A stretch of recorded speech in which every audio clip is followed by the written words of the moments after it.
Do you have a little bit of money to invest, but it isn't quite enough? Not enough to go into real estate, not enough to set up a business, not enough to get decent returns by putting it in the S&P as an index tracker. So what should you invest in then?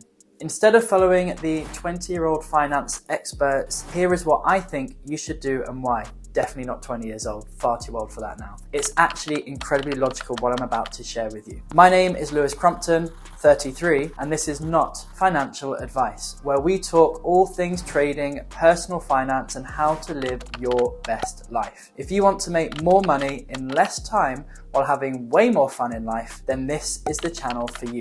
So make sure that you like this video, that you subscribe to the channel, that you turn on alerts, and you'll be then able to find out when we release all of our videos, which we do twice per week. As always, I have a free gift for you in the description of this video, which is going to dramatically speed up your journey to mastering money and the financial markets. All investing really comes down to numbers. Do the numbers work? Are you happy with the numbers? Are you happy with the life those numbers are creating for you? But also, are you happy in the way that you make those numbers happen? There are literally a zillion ways for you to make money out there. Some take more time, some take more effort, some take more money to get started, and some will just never make you the returns that you want to see. So why would somebody like me, an investor, tell you that investing in the S&P is a worse decision than investing in the SNME? Firstly, if you don't know what the S&P is, it's a collection of the largest tech companies in the US economy. When we group together collections of companies, we call these indexes within certain sectors. The S&P is an index just like the Dow Jones, the FTSE in the UK, or the DAX in Germany. A lot of people, particularly nowadays, are really pushing out the idea that you should be investing every single penny you have into long-term index trackers. Now, that isn't bad advice. There's a lot of sound logic and reason behind that. It just isn't great advice. It also very much depends on what part of your wealth journey you're on and where you're up to. For example, if you're closer to the end of your life, investing in long-term stock holdings may be safe, but it isn't certain. And personally, I think that at that point in your life, you should just be spending and enjoying your money like there is no tomorrow. Because reality is, at that point, you may not have very many tomorrows left. Is that a bit too morbid to say? Oh well, too late now, it's on the recording. Now I tell my parents this all the time, spend my inheritance. They are the ones who earned it, they should be the ones to enjoy it. I am in a financial position already in my life where I can retire if I choose to. I don't need a windfall of inheritance from my parents to save me financially. Can you say the same? Do you want to say the same? And if you can't yet, but you want to, what is your plan to make that a possibility, to make that a reality for you? One of the best things you can start out by doing is investing in yourself. Now, I'm not talking long baths here or long walks in the forest, although those are great too.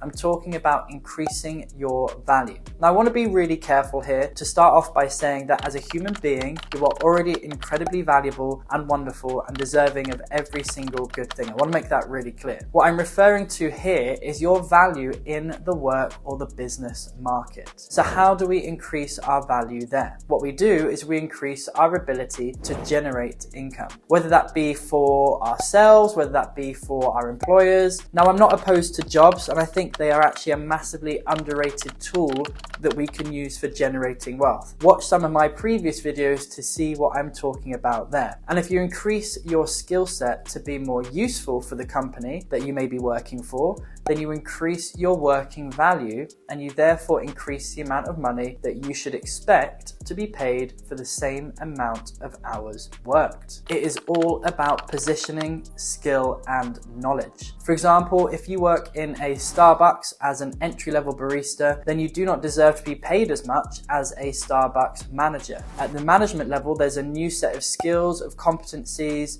and responsibilities that you need to master in order to take on that position. The ROI of gaining those skills over a 30-year period will pay you more than putting your basic barista salary into index trackers. Double bonus is that you will have more money to actually put into an index tracker when you increase your skills and therefore increase your pay. Let's take this to the next level then. If you are working as a barista and you get offered an overtime shift at work for the weekend, you would naturally, If you're free and you want to make more money, say yes, because it will put that extra money into your pocket or the index tracker. Now, let's say you work 16 hours over the weekend and earn, I don't know, £160 for your time. You could instead pay to do a course on phlebotomy for £500. It would take you a weekend to complete the course. Then, at your weekends after that, instead of earning £160 for 16 hours work, you could instead be making £360 per weekend.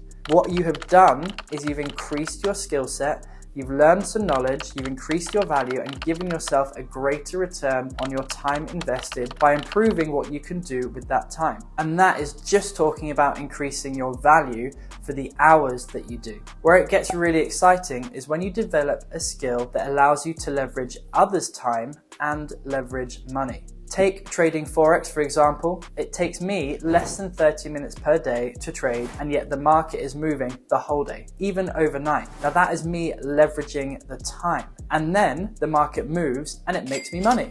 That way, I have bought myself more time freedom while still making better money than I did in my old job for way less time committed. All because of the skill set that I learned. And as you can see, the best investment that you can make then is into yourself. Increase your value, develop a skill set that can generate you more money. That is what is so good about trading. You can start small, you can grow big without all the other overheads and risks of business, property, drop shipping, and all those other crazy things that are actually time reliant and dependent on others. And by learning to trade, you're investing in so many ways into the SNME instead of the incredibly slow burn of the SMP.